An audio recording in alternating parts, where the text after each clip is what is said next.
Hello. तर माझ्याकडे ही yoga mat आहे, पण ह्याला घालण्यासाठी तो जो स्ट्रॅप येतो तो माझ्याकडे नाही आहे.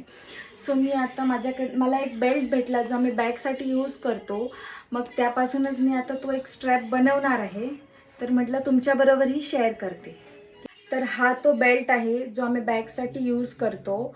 आता ह्यापासून मी तो स्ट्रॅप बनवणार आहे. असले हे डी घेतले आहेत मी मोठे लॉक्स, ते आता मी ह्यात यूज करणार आहे. या दाखवते. आता ह्या डी मध्ये आपल्याला हे असं इन्सर्ट करायचं आहे आणि इकडे बरोबर इथे शिलाई मारून घ्यायची. हे बघा, अशी शिलाई मारून घ्यायची. त्यानंतर आता आपण ना ह्या साईडचा जो पार्ट आहे तो इथून असा आत घालायचा.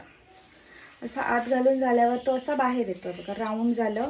आता हे आपण आपल्या योगा मॅटला असं राऊंड कवर करू शकतो. ही बघा, ही आपली मॅट आहे. आता हा जो आपण राऊंड असा तयार केला होता तो आपण बघा असं इन्सर्ट करायचं आहे मॅटमध्ये. आणि हे बघा असं लॉक झालं. हे बघा असं लॉक झालं आहे. आपल्याला हवं तसं आपण स्ट्रेच करू शकतो किंवा लूजही करू शकतो. आता आपण सेम ह्या साईडलाही तसंच करून घेणार आहोत.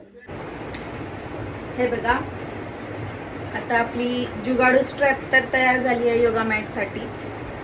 दुसऱ्या साईडने ते बाहेर येत नाही होतं म्हणून मी एक कट दिलाय मध्ये बरोबर सेंटरला आणि ते असं व्यवस्थित परत शिवून घेतलंय. तुम्ही ब्लॅक कलरचा थ्रेड यूज करा म्हणजे तो विजिबल होणार नाही. मी आता मशीनमध्ये जो थ्रेड होता त्यानेच केलं आणि हे तयार केलं.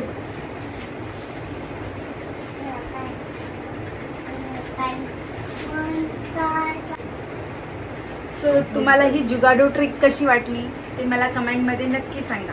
बाय.